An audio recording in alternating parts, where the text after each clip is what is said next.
A estreia do técnico Ramon Dias não foi com um futebol exuberante, muito pelo contrário. O empate no Alfredo Jaconi poderia muito bem ter sido uma derrota, já que os donos da casa jogaram mais do que o Internacional. Ramon colocou o seu dedo e, ao contrário do que se imaginava, fez mudanças táticas drásticas no time titular do Internacional, lançando opções que podem ser interessantes a partir de um desenvolvimento de trabalho.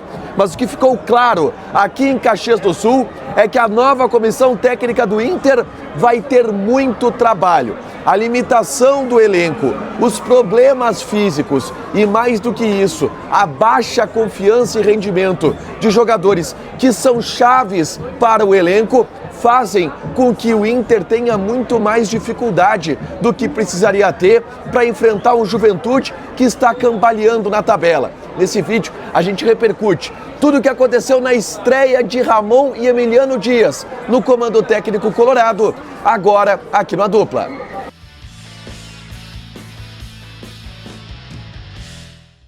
Tudo bem, gente? Obrigado pela participação aqui. Não esquece de deixar teu like, de inscrever, de ativar as notificações para falar do Internacional aqui no A Dupla. O Inter empatou em 1-1 contra a equipe do Juventude.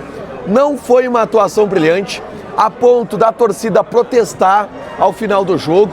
Cantaram vergonha, vergonha, time sem vergonha, Barcelos pede demissão, tem que ter raça para jogar no Beira-Rio. Aqueles cânticos que a gente já está um pouco acostumado dos últimos jogos de baixo rendimento do Internacional.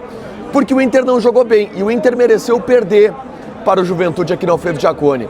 O Juventude jogou mais do que o Internacional e poderia e talvez merecia ter saído com uma vitória daqui.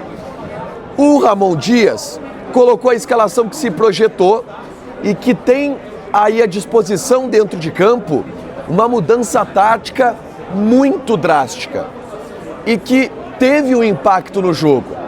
O Roger jogava até em alguns momentos num 4-1-3-2 com o Alan Patrick sendo a dupla de ataque do Borré, onde o Alan Patrick voltava muito para armar esse jogo.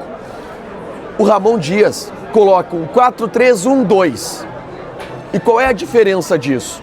No 4-3-1-2 não tem pontas. No 4-1-3-2, os meias abertos fazem às vezes de pontas para marcar. No 4-3-1-2 não. O Inter marca com uma segunda linha de 3 homens, com Luiz Otávio centralizado, Oscar Romero pela esquerda e o Bruno Henrique pela direita. E aí um trio de ataque de Alan Patrick, Carboneiro e Borré, que estavam uma linha à frente. O Inter marcava em um 4-3-3 e não fazia isso antes. E isso é um pouco loucura, é o modelo de jogo do Ramon Dias, tá? Mas parece um pouco loucura porque exige muito desse trio de meio, que precisa se deslocar e balançar a todo tempo para cobrir os lados do campo. Mas é a estratégia que o Ramon Dias adotou. E olha só, é uma estratégia que te dá a possibilidade de, quando roubar essa bola, tu ter 3 jogadores do meio para frente para decidir. Alan Patrick, Carboneiro e Borré, que são jogadores de altíssima qualidade. A segunda linha do Inter funcionou bem. O Luiz Otávio fez um grande jogo, o Bruno Henrique fez um grande jogo, principalmente no primeiro tempo. O Oscar Romero foi bem por ali, o Ramon Dias conseguiu tirar do Romero algo que eu não imaginava que existisse ali.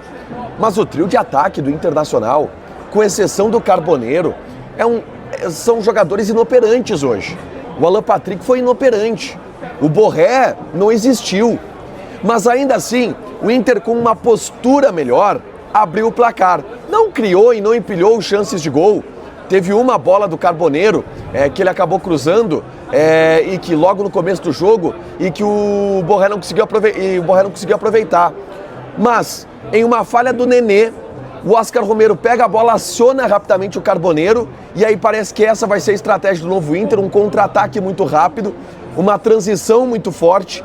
O Carboneiro faz uma belíssima jogada individual, cruza ou chuta, a bola desvia no goleiro e o Alan Patrick, sem goleiro, pisando na área, faz o gol para abrir o placar para o Internacional. O primeiro tempo do Inter não é tão ruim, o primeiro tempo do Inter é bom, principalmente pelas atuações desses jogadores do meio, Luiz Otávio, Bruno Henrique e Oscar Romero. Mas Alan Patrick e Borré deixaram muito a desejar e faltou um pouco deles para o Inter ser um pouco mais criativo, para o Inter ser um pouco mais incisivo no ataque. Só que aí no segundo tempo se cansou, se perdeu perna e o Juventude tomou conta do jogo. E o Juventude mandou na partida, na segunda etapa, obrigando o Antony a fazer defesas, chegando perto do gol, tendo posse de bola, não sofrendo defensivamente, e o Juventude poderia ter vencido o jogo e virado a partida no segundo tempo. Veio o gol de empate em uma jogada que foi um bate-rebate, veio um cruzamento, o Gilberto acha um passe meio sem querer, que sobra para o Enio marcar. Antes, o Juventude já havia feito um gol anulado por milímetros de impedimento, que mostra que o Juventude estava bem na partida e estava chegando. E o Inter perdeu perna, e por isso que eu digo que o Ramon Dias vai ter trabalho.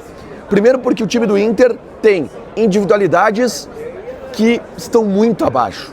O Alan Patrick, o Borré principalmente, não jogaram nada hoje. Segundo, pela questão física. É um time que perde a perna para esse modelo de jogo que o Ramon Dias propõe, de um meio que precisa balançar de um lado para o outro. E terceiro, aí ele olha para o banco, são poucas as opções, né? Ele coloca o Tabata, o Ricardo Matias e o Vitinho e nenhum corresponde. Nenhum corresponde. Ele coloca ainda no meio-campo o Ronaldo, também não corresponde. O banco do Ramon Dias é fraco e isto é culpa da direção que vendeu a temporada de 2025. E o jogo de hoje contra o Juventude talvez mostre que essa temporada de 2025 está vendida e que cabe ao Ramon fazer um trabalho mediano de sustentação para que no ano que vem se execute um projeto e um time competitivo e protagonista, como o Ramon Dias diz. Porque esse que jogou aqui no Jacone não vai conseguir ser protagonista nunca. Com os craques do time não jogando nada, com os jogadores fisicamente abaixo e com um banco que não tem opções, o Inter não vai ser protagonista. O Ramon e o Emiliano Dias vão ter muito trabalho daqui para frente. E esse trabalho começou com um empate aqui no Alfredo Jacone. Deixa o teu like, te inscreve, ativa as notificações que vai ter mais conteúdo aqui no canal. Beijo!